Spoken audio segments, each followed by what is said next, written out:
Maraynal daw po. Maraynal daw po. Taga-Bicol Maraynal din. daw po. Taga-Kamsur po. Welcome po sa ating 2023 Greenwood Community Support Program, Barangayan sa Bicol. Yung RCSP kasi, siguro nung first launch pa lang ng program, na-orient na ako kasi una, dahil din sa LGUO training, napag-usapan din yung RCSP as part of the LGUO training. I think it was also Ma'am Yen na nagbigay sa amin ng orientation noon sa regional office para sa mga LGUOs. Halos mag-aapat na taon na tayo nag-i-implement nito. Wala naman tayong ibang objective, wala tayong ibang pakay, kundi may sure lang natin na meron tayong tinatawag na sustainable peace, meron tayo, ma-achieve natin yung inclusive growth natin na hangarin.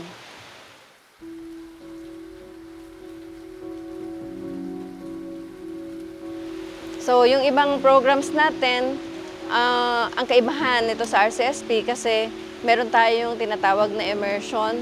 Pumupunta talaga tayo sa barangay, nakikibagay, nakikisama, ini-experience natin kung ano yung klase ng pamumuhay meron sila. Yung immersion natin dito sa Region 5, pumupunta tayo sa mga barangay na target natin at nag-i-stay tayo doon ng 3 araw. So doon sa 3 araw na yon, tinutulungan natin ang barangay na magkaroon ng kanilang barangay development plan. So yun yung plano nila, yun yung mga gusto nilang programa, proyekto, aktibidades sa susunod na 3 taon. At the same time, hindi lang tayo nagtutulong na makagawa yung barangay ng kanilang plano, ino-orient din natin sila, ini-strengthen din natin yung mga barangay-based institutions. Kasabay na po nung plans po na pino-formulate natin.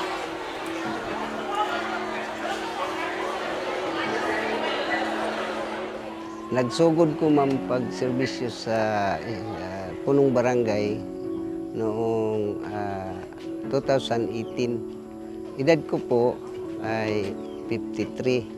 Pangalan ko ay si Anisito Asogaw Gomez. Ang hirap sa biyahe namo ma'am kay ang Kawayan mas malayo.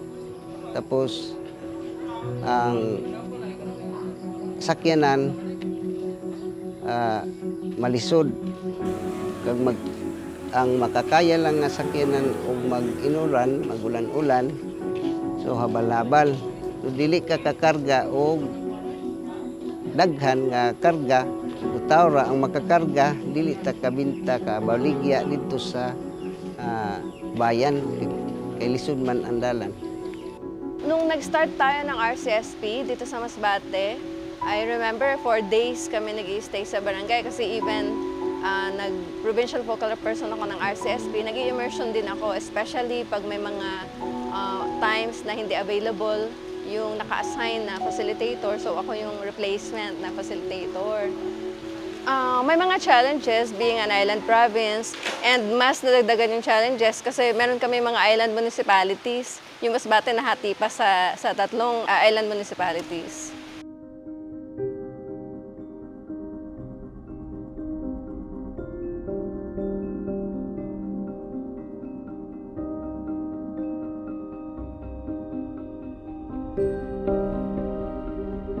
Ang problema gud namo, ma'am, so sa water system, okay ra dili kayo namong problema ang water system kay may mga balon man may mga tabay.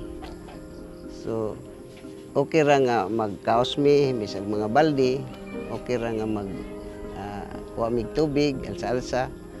Tapos ang kuryente gyud may problema kay og ang kalsada kay parehas na ni sa amo ug moadto mig Kawayan na may mga paninda, mga baligya sa mga mag-uuma, mga pobreng mag-uuma. So madali na lang pagbiyahe sa bayan kung naa natay insaktong kalsada. Problema gid namo ang emergency para sa paghatod sa mga insidente namo nga mga may sakit, Tapos magkinahanglan og mga kanang madali sila makaabot dito sa bayan patambal hospital kay wala man tayo dire mga hospital nga dool tuwa man sa kawayan, so gikinahanglan gyud namo unta ang sasakyan.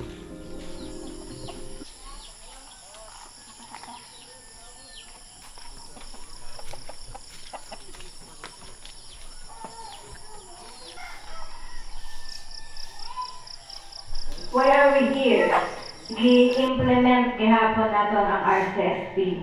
So, mag-start po kami dito. So, po na nakon, ibaba. Kasi yung pagpaplano, hindi siya madali. Hindi na basta lang tayo nagbigay ng isang proyekto na hindi inaalam kung ano yung pinaka-cause ng problema. Kaya yung ating Barangay Development Plan, meron tayong mga proseso, merong mga steps tayong sinusunod.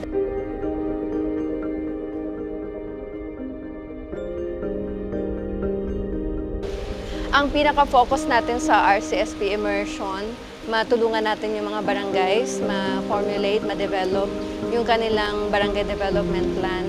So, although mandate na yon ng local government code, admittedly may mga barangays pa din na hindi nakakapag-prepare, hindi sila nakakapag-formulate ng tama na barangay development plan, or kung meron man hindi naging participatory yung approach, hindi siya nasunod yung tamang proseso. So dito sa atin sa immersion, binibigyan natin ng panahon, binibigyan natin sila ng tamang guidance kung paano gawin, paano i-formulate si barangay development plan, based na po sa tulong ng ating mga DILG facilitators.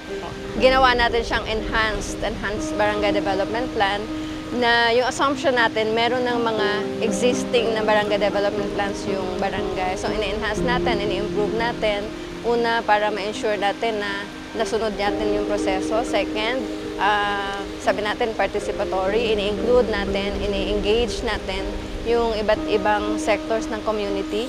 Kasi as practice, ang gumagawa ng barangay development plan, yung mga barangay officials lang, minsan hindi pa lahat ng barangay officials ay katulong sa preparation ng BDP.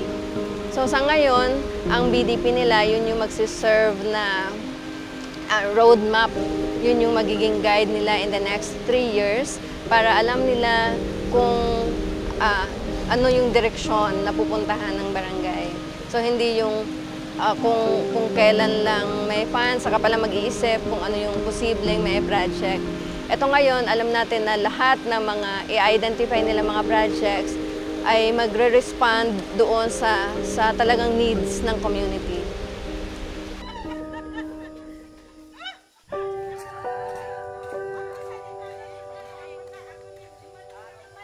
Siyempre, gusto ko na matandaan ng mga RCSP target barangays natin na present tayo, nandito tayo sa government. Kahit malayo man yung kanilang barangay, kahit far-flung barangay sila, kahit GDES barangay sila, nakikita nila yung effort din ng government na puntahan sila sa kanilang barangay, mag-stay doon sa kanilang barangay, para tutukan din yung mga concerns nila. Kasi patungo dito sa RCSP, nagkakaroon din ng boses yung barangay.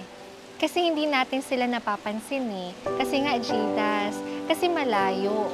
Pero dito, kahit gaano pa yan kalayo, pupuntahan natin yun. Yung naintindihan ko talaga about sa RCSP is, citizen-driven siya.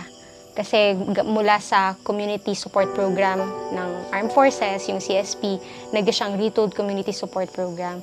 So parang hindi lang, yung point ng RCSP is hindi military approach yung solution sa peace and development issues.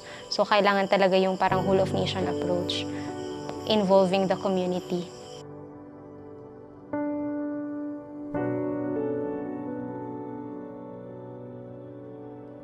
Salamat kayo ma'am sa atong national government units nga maayo ang pag dawat sa among gikinahanglan o lipay kayo mi. Kami tanan nga taga Barangay Libertad, so malipayon kayo sa pag-accept na pagbabot na ang project. Mas